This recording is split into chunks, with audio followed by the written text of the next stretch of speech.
Hi everybody, it's Richard here again and welcome to another video. Now this is another ranking video, but it's a little bit out of my comfort zone because today I'm going to rank the 8 studio albums of Led Zeppelin. Now I'm a big pop music fan, as you know, but I also do like other types of music, and Led Zeppelin, I admit, I really do like.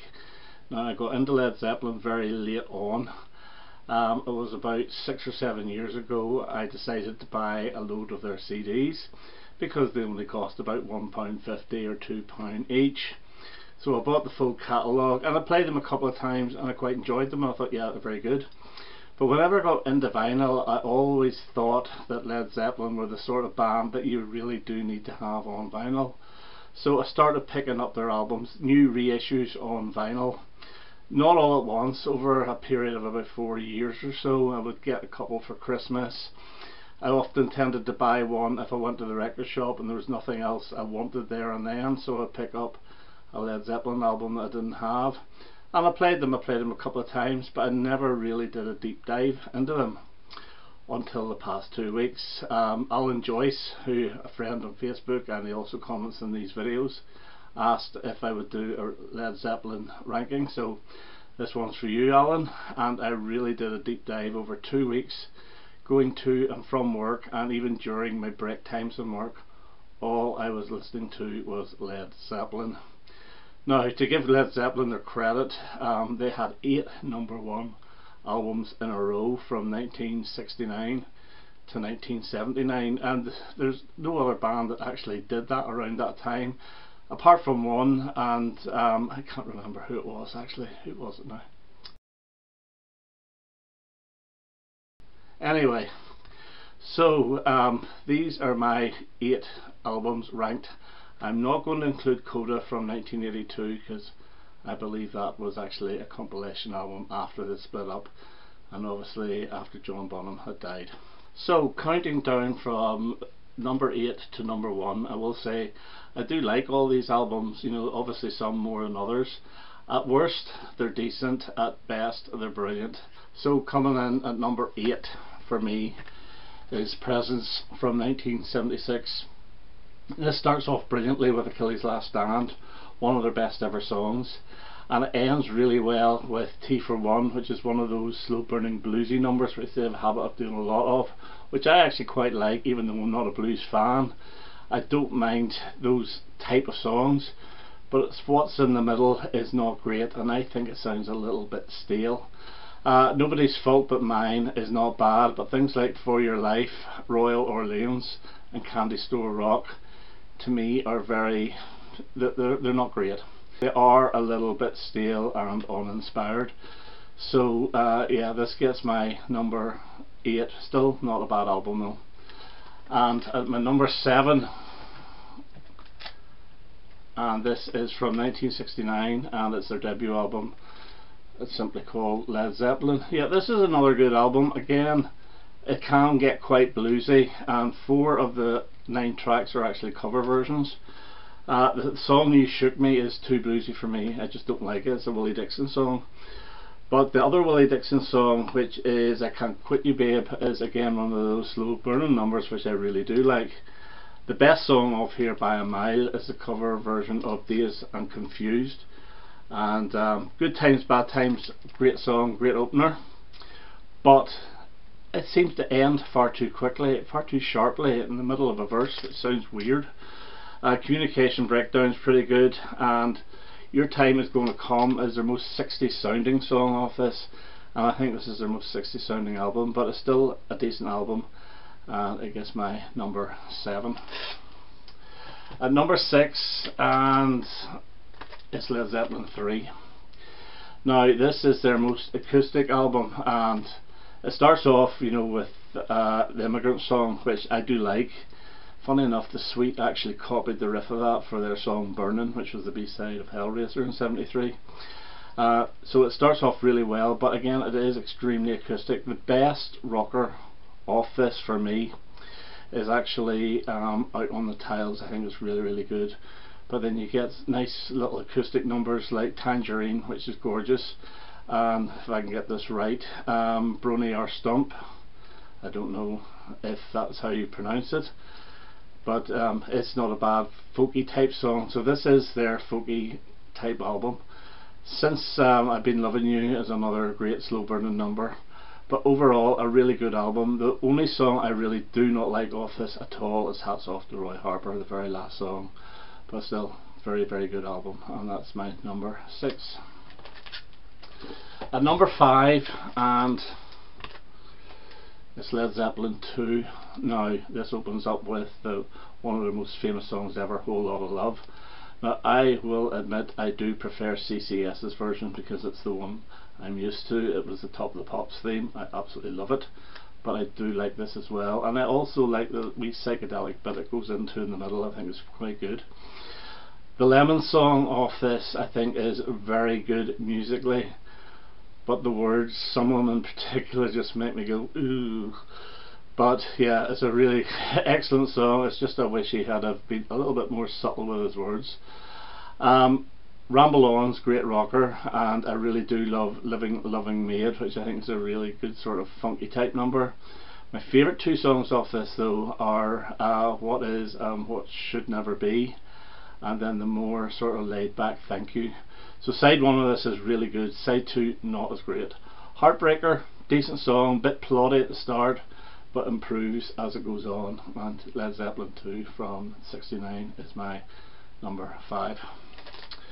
Now the number 4, and you probably think this is too high because it usually finishes at the bottom of most people's list, and it's in Through the Outdoor, and the reason I like this is because it's such a refreshing change from Presence.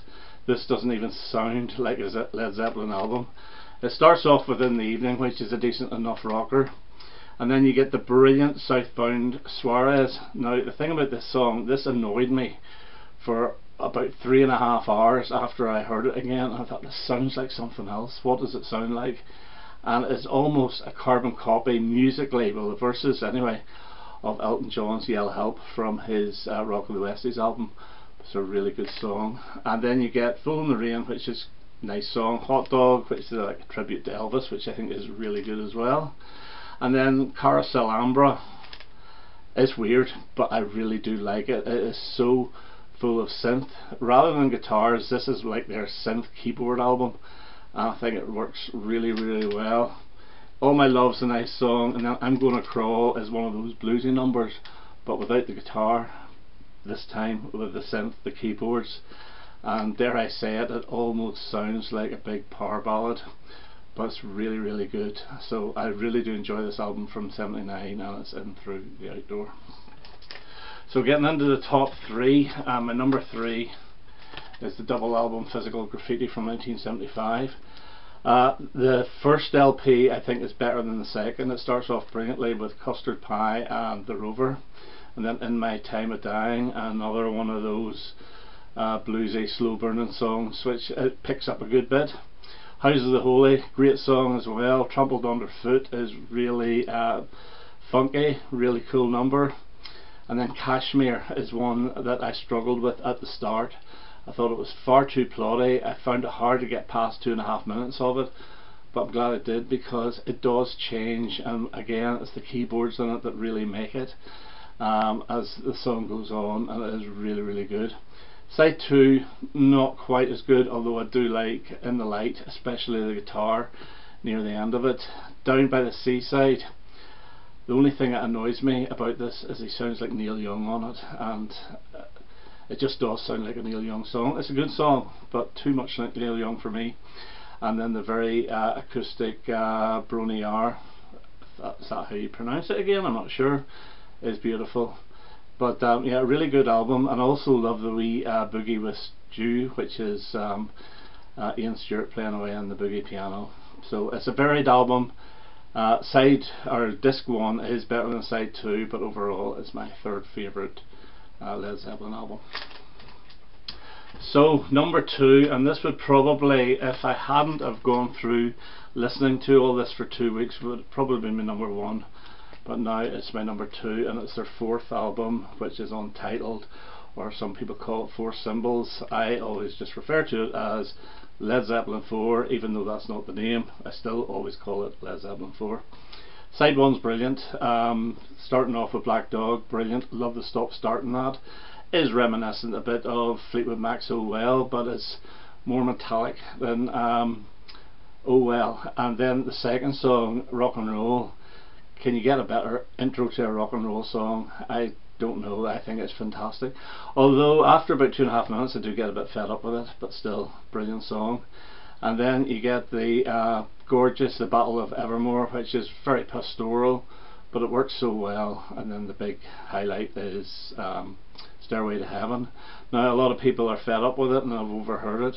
I can honestly say that I do not think I've actually played fully Stairway to Heaven more than about 25 times in my life, so it is still very fresh for me.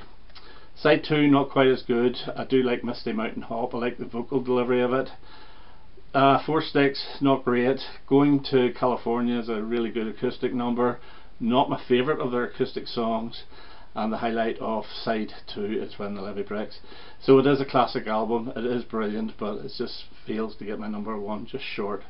And it's my number 2.